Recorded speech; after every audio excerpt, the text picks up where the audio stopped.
Assalamualaikum warahmatullahi wabarakatuh. Bismillahirrahmanirrahim. Alhamdulillahilladzi hadana li hadza wa ma kunna linahtadiya lawla an hadana Allah. Wa asyhadu an la ilaha illallah wahdahu la syarika lah wa asyhadu anna sayyidana Muhammadan 'abduhu wa rasuluhu la nabiyya ba'dahu. Allahumma shalli wa sallim wa barik 'ala sayyidina wa maulana Muhammad wa 'ala alihi wa sahbihi wa man tabi'ahum bi ihsan ila yaumil qiyamah. Rabbi shrah li sadri wa yassir li amri wa hlul 'uqdatam min lisani yafqahu qawli. Amma ba'd. Para jamaah rahimakumullah, alhamdulillah pada kesempatan malam hari ini kita bisa bertemu kembali untuk melaksanakan kewajiban kita bersama. Semoga ibadah yang telah kita lakukan ini senantiasa terkabul dari Allah Subhanahu wa taala. Amin ya rabbal alamin. Para jamaah rahimakumullah, pada kesempatan malam hari ini kita melanjutkan pembahasan kita. Kemarin kita sudah membahas sampai di dalam adab sholat, yakni di dalam bacaan Fatihah. Berikutnya pada malam hari ini kita akan melanjutkan setelah bacaan Fatihah, yaitu tentang masalah surah-surah yang kita baca ketika kita selesai membaca surah Al-Fatihah. Bismillahirrahmanirrahim. Qala musannif rahimahullahu ta'ala wa nafa'ana bihi wa bi'ulumihi fid dharain amin. Wa qala bi subhi ba'da al-Fatihati min as-suwari at-tiwali min al-fasli wa fil maghribi min qusarihi wa fil dhuhri wal 'asri wal 'isya'i min awsatihi nahu as-sama'i dzil buruj wa qala min as-suwar. Ketika kita selesai membaca suratul Fatihah dan kita sholatnya munfarid, sholat sendirian, atau kita menjadi imam, sebab membaca surah ini disunahkan bagi imam atau orang yang sholat sendiri atau munfarid. Sedangkan bagi makmum, maka dirinya tidak disunahkan untuk membaca surah. Dirinya disunahkan untuk mendengarkan bacaan surah daripada seorang imam. Jadi selesai, kalau secara standarisasi ya, kalau kita ikuti apa yang diajarkan Rasulullah secara utuh, bahkan level sholat kita ini ada yang sama persis, ada yang di bawahnya sedikit, ada yang di bawahnya lagi. Kalau yang seperti dilakukan oleh Rasulullah, maka seorang imam selesai dirinya membaca surah Al-Fatihah sampai perhatikan, maka makmum kasih kesempatan satu kali baca tasbih untuk imam, baru kita amin secara bersama-sama. Sebab tidak boleh diwasolkan antaranya akhirul Fatihah, bacaan Al-Fatihah kita sambungkan dengan amin, ini tidak boleh. Harus dipisah minimal dengan satu kali baca tasbih subhanallah. Maka kita selaku makmum yang sudah mengerti, kita juga akan demikian. Selesai imam ingatkan dulu baru amin, bareng dengan aminnya seorang imam. Kadang-kadang kan bukan gitu, imamnya baru amin, setelah ini imam. Kenapa saya katakan imam? Seperti yang kemarin saya sampaikan, barang siapa yang bacaan aminnya, ini sabdanya Rasulullah, barang siapa yang bacaan aminnya bareng dengan bacaan amin imam, maka Allah akan memberikan ampunan kepadanya.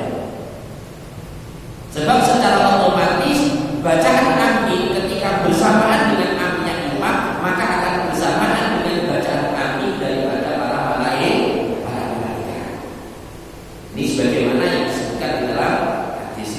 Ketika imam sudah selesai Wallahi amin, maka di sini nanti makmum membaca suratul Fatihah. Ketika makmum suratul Fatihah ini yang standar sesuai dengan kitab-kitab salafus saleh. Jadi bukan kok yang salah kitabnya, bukan ya. Jadi kebanyakan karena keburu seorang imam juga pengen cepat selesai, akhirnya selesai itu langsung membaca surah. Ini yang umum yang kaprah dilakukan. Ya, boleh ya apa-apa, boleh. Ya boleh ya apa-apa. Yang paling bagus imam ini diam dulu. Sampai kapan? Biqadri qira'ati Fatihatil makmum. Sampai kita kirakan kira-kira makmum selesai baca Fatihah. Nanti pas dengan tanya, apa yang dilakukan imam? Nanti pas nyanyi, bukan. Kalau imam fi hadzal waqti, apa yang dilakukan seorang imam pada saat tersebut? Imam membaca surah tapi dengan bacaan sir, tidak sampai diperdengarkan kepada jamaah. Baru ketika selesai, kira-kira makmum normalnya ini kira-kira dikira-kira oleh seorang imam atau mungkin kadang kedengaran yang di belakangnya langsung seorang imam baru membaca surah. Ya. Nah, membaca surah tersebut yang bagaimana? Baik yang surah yang panjang maupun yang pendek. Nah, ini aturannya. Waqra fi subhi ba'dal fatihati minas suwar al-tiwali minal mufassal. Kalau sehabis sholat subuh, ini yang paling bagus bacaan suratnya ngambil surah al-mufassal, yakni surah yang ayatnya pendek-pendek. Kita ngambil biasanya di juz yang ke-30, tapi yang suratnya agak panjang. Ini. Terus wafil maghribi min qisariha. Kalau waktu maghrib ini yang pendek. Jadi dari mufassalat, surah-surah pendek dan surah-surah yang ayat-ayatnya pendek, kita ngambil yang pendek. Wa fil dhuhri wal asri wal isya min awsatihi. Kalau untuk waktu zuhur, asar, isya, kita ngambil surah-surah yang sedang, enggak terlalu panjang juga enggak terlalu pendek. Contohnya yang terkategorikan sedang yaitu seperti wasama illa buruj, seperti ayat surah al-buruj. Wa fi subhi wa fi safari, khusus untuk di dalam subuh dalam perjalanan, ini kita disunahkan menggunakan pendek, yakni menggunakan qul ya ayyuhal kafirun wa qul huwallahu ahad. Ya, jadi khusus untuk yang ketika kita dalam perjalanan. Kalau di dalam kita tidak seorang musafir, kita pakai yang panjang. Ini untuk waktunya sholat subuh. Maghrib kita pakai yang pendek. Bahkan ada kalau yang termasuk maksullah, apa yang disampaikan oleh para ulama dalam kitab-kitab mungkin disampaikan kalau malam Jumat ini pakai al-kafirun dengan Anas. Jadi enggak pakai yang panjang. Terus lagi perlu saya sampaikan di sini, kita terkadang tertipu dengan metode baca surah-surah yang sekarang yang biasa kita ikuti, kita simak. Maksudnya gimana? Maksudnya kadang-kadang orang lebih memilih dengan ayat-ayat yang terputus-putus. Jadi seandainya nanti ngambil akhir suratul Baqarah, lillahi ma fis samawati wa ma fil ardh, sampai akhirnya Baqarah. Mal afdal baina surat tawilah, apa yang lebih utama, mana yang lebih utama? Antaranya kita membaca yang model kayak demikian, pedot-pedot. Jadi enggak satu surah itu. Maka disampaikan di dalam fikih yang disampaikan surah yang tuntas dibaca dari awal sampai akhir, sekalipun tidak seberapa panjang, ini lebih utama daripada seseorang membaca surah yang tidak sempurna secara utuh, seperti hanya mengambil di di permulaan atau di akhir. Itu yang perlu diperhatikan. Bahwa kadang-kadang orang hanya ingin gaya gitu, kalau Quran apa sholat berbagai gaya-gaya. Jadi ngambil saja surah-surah yang biasa, kayak gitu. Walakin tasil akhir surati bi takbiratil ruku'i, walakin nafsil bainahuma bi tadari subhanallah. Dan juga perlu dipahami, ketika kita selesai membaca surah, maka antara bacaan surah dengan kita hendak rukuk ini harus dipisah dengan bacaan takbir ketika kita hendak rukuk. Jadi seandainya kita baca qul huwallahu ahad, Allahu samad, lam yalid wa lam yulad wa lam yakul lahu kufuwan ahad, hanya dua atau di tasbih dengan satu kali baca tasbih baru Allahu akbar. Jangan lam yalid wa lam yulad wa lam yakul lahu kufuwan ahad, Allahu akbar. Ini namanya dipasolkan, disambungkan. Ini tidak boleh. Jadi harus dipisah di antara akhir surat, dipisah dengan apa satu kali baca tasbih, kemudian membaca takbirnya dulu. Wa kun fi jami'i qiyamika muqliqan qasiran nadharaka ala musallaka fadzalika ajma'a li hamdika wa adkara li huduri qalbika wa iyyaka an taltafita yaminan wa shimalan bi salatika. Juga diperhatikan ketika kita dalam kondisi berdiri mengerjakan sholat kita, maka kita harus diusahakan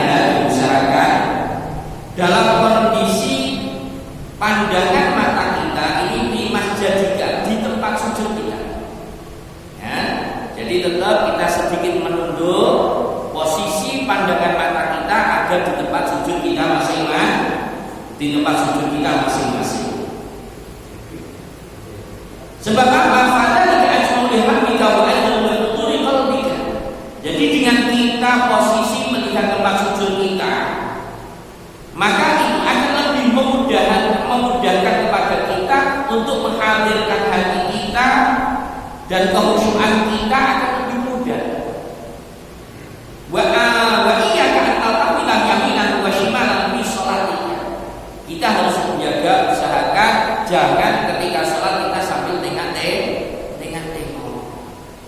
Ya. Kadang-kadang ya aneh-aneh orang sholat yang bisa orang lain, saya sendiri kadang-kadang itu kalau jamaah di belakang itu ya kadang yang mata yoga mengamis di depannya. Depannya ada tulisan apa? Pilih nomor berapa, seandainya gitu kali malah mikir sehingga tidak. Makanya diusahakan dipakai sholat, kalau pakai baju untuk sholat, kalau ibu-ibu semuanya pakai buku aman. Yang enggak ada tulisannya sama sekali, paling ada gambarnya sedikit-sedikit gitu kalau ibu-ibu. Kalau yang bapak-bapak ini kadang-kadang bajunya putih, dalamnya ada kaos lele lantai, ada kelihatan jelas sekali di belakang. Padahal sebetulnya itu bukan salahnya yang depan, salahnya kita matanya kemana-mana, lalu dengan sholat mata kemana-mana. Salahnya siapa? Salahnya yang jangan salahkan yang pakai. Sebetulnya itu.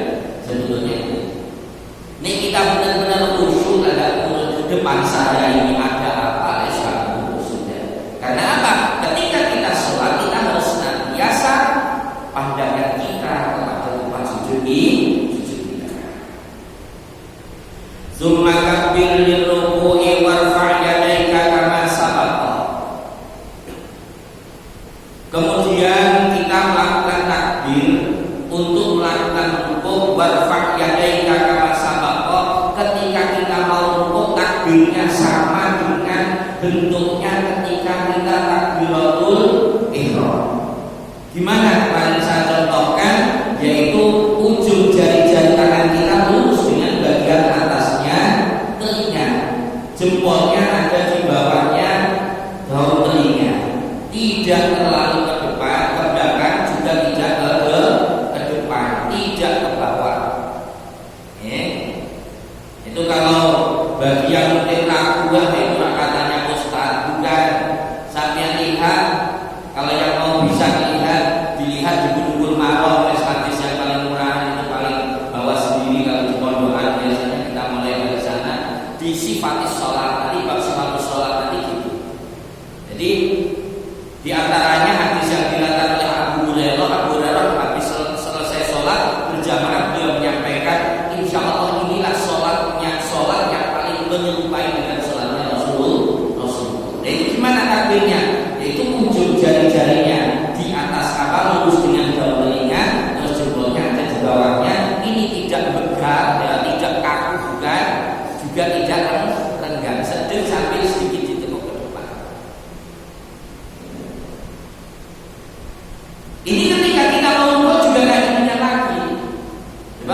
habis dari berdiri, ketika kita rukuk kita sambil mengatakan Allahu Akbar. Ini telapak tangan kita sentuhkan pada lutut. Kalau awal rukuk, minimalnya rukuk, ini sini harus menyentuh, ini minimal. Jadi posisi kaki boleh rukuk, boleh. Yang penting telapak tangan kita sudah bisa menyentuh pada lutut dalam kondisi tegak. Jangan ditekuk, kalau gini nanti gini. Ini tegak. Ini sudah sah. Awal rukuk minimalnya. Bagi yang punya sakit encok bisa pakai minimal 5 kaki. Segala apa, ini minimalnya. Kalau yang sempurna bagaimana kita? Allahu Akbar. Ini kita luruskan posisinya antara kepala dengan bulu kita. Pandangan tetap ke arah tempat sujud kita. Ini tangan megang lutut dalam kondisi tidak rapat, agak terenggang. Ya, sebab ada kadang-kadang yang tidak tahu bagaimana. Ini dipegangkan saja, dipegangkan. Wajah ini pakai jangan menyampaikan, ini diregangkan, jangan dikipter. Khusus bagi anak atau dari kabar rumah Allah adalah waktu itu yang ibu-ibu dimasukkan ke dalam tangannya, jangan digenggam, diletakkan ke dalam. Waktu subhana rabbiyal azim salasa, kemudian membaca subhana rabbiyal azim sebanyak 3 kali. Fa in kunta mufaridan, ketika dengan salat sendirian, faziyadatu ila sab'in wa 20 hasan. Kalau kita mau tambahkan sampai 7 sampai 10 monggo apa. Ketika kita salatnya sendiri, ya. Kalau kita sedang berjamaah jadi imam, ingat ya, penumpang kita, makmum kita macam-macam orang. Ada yang ingin kemana secepatnya, ada yang habis ini mau kemana. Jadi nggak boleh terus ya ngomong saja imam. Nanti terus bacanya surahnya salah panjang dilengkapi semuanya, makmumnya semua jalan. Sekalian saja, kapan-kapan tidak jemaah asli. Makanya kalau ada di kitab awal di Mutorot yang barangkali yang bertanya termasuk guyonan orang Arab itu, ada seorang sahabat tapi Badui, sahabat dari Ulos, datang ke sebuah daerah di dekatnya kota Madinah. Setelah itu dirinya nyampe di sebuah masjid ikut jamaah. Setelah jamaah, imamnya baca surah Al-Baqarah. Surah Al-Baqarah. Selesai jamaah, yuk aja itu sudah maksakan diri dia. Selesai jamaah tanya sama sahabat-sahabat yang lain. Malah kita tahu imam, apa tadi yang dibaca itu? Surah Al-Baqarah. Surah Al-Baqarah. Nah, suatu ketika beliau datang lagi ke daerah tersebut, dirinya jamaah. Nunggu dia, sudah tahu pengalaman nunggu. Sampai Bapak lagi saya akan bermakmum. Katanya sih makmum itu. Nah, diingat-ingat kok nggak sama. Akhirnya tanya sama makmumnya masih belum melakukan jamaah, ditanya surat apa ini? Alfi. Waduh, saya nggak ikut jamaah saja. Kenapa? Alfi akbar min al-Baqarah. Wow, kemarin Baqarah saja panjang, ini Alfi gajah besar lagi. Hanya kalau jamaah jaraknya karena jenisnya adalah orang Arab.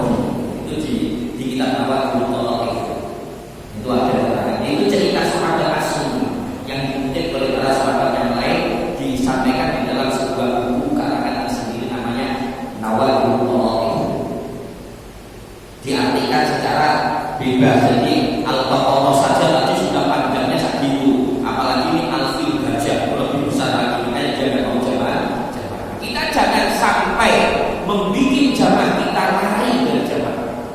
Rasulullah pernah marah kepada sahabat ketika ada sahabat yang memanjangkan bacaan sholatnya. Terus kemudian orang-orang di atas tersebut datang sama Rasulullah menyampaikan, si ini kalau jadi imam Rasulullah ini bacaan panjang Rasulullah. dipanggil sama Rasulullah dimarahi. Padahal ini menguntungkan sing ikut jamaah haji sama Rasulullah yang haji maupun tidak menguntungkan. Yang penting imamnya dimarahi. Ini jadi pelajaran bagi para imam. Tak usah lanjut. Kalau pengen sholat panjang, sholat sunnah. Dengan sholat sunnah